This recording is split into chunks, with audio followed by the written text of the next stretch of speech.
I'm gonna show you guys how to make onigiri. Onigiri is Japanese rice balls. Now these rice balls can be eaten as a snack or even as a meal with other things like in a bento box. Japanese rice balls, aka onigiri, are delicious and super easy to make. So I thought I would just show you how.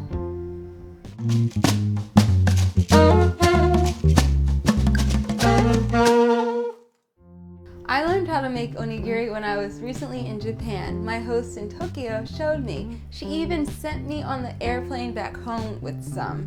It is just like the most amazing portable meal.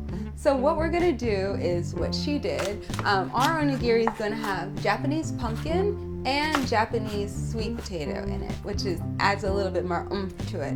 And I'm gonna be using some sushi rice, white sushi rice. It's nice and sticky so it holds together when we form our rice balls. And I've already chopped up my vegetables in really small dices because I want them to cook very quickly along with the rice. If you have a rice cooker, you can do it in there. I don't have one, so I'm just gonna cook the rice and the vegetables on the stove.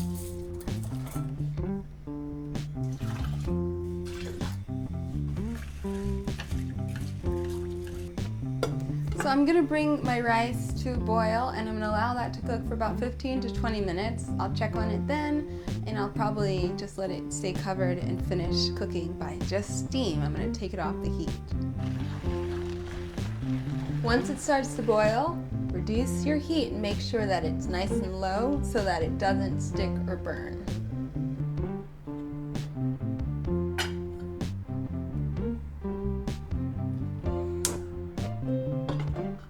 The rice is nice and tender and fluffy. Now I can form it into my onigiri rice balls. But before I do it, I'm just gonna add one more thing, some black sesame seeds. This rice is very hot, so I'm going to have to work fast to form it into my little rice balls. I'm going to form them into little triangular shapes, about a cup large or so, but you can also do them in like cylinder shapes or just in straight up balls, any shape that you like, but the little triangular shape is my personal favorite, so that's what I'm going to do. So what you've got to do, make sure you've got, I'm going to wet my hands just a little so the rice doesn't stick to it. Great, now my hands are sort of damp, and I'm just going to put some of the rice into the palm of my hand and shape it up really quickly, okay? There we go.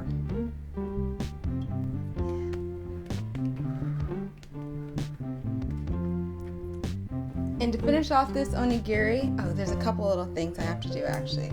First off, I've got some seasoning that I brought home from Japan. This is a shiso leaf seasoning. So it's nice and purple. I'm just gonna dip my onigiri in there. And the other side. And then I'm gonna place a piece of nori around it.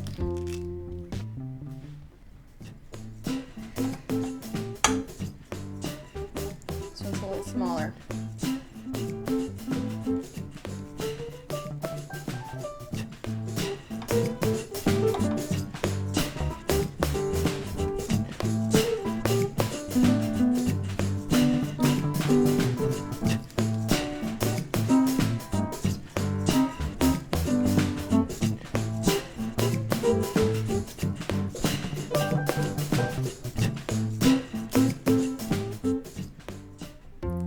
Isn't this a pretty plate of onigiri?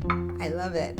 Now these are wonderful to eat, as little meals. You can pack your lunch with these. They're super cute. Who would not want to eat this for lunch? Plus the flavors from the Japanese pumpkin and the Japanese yam.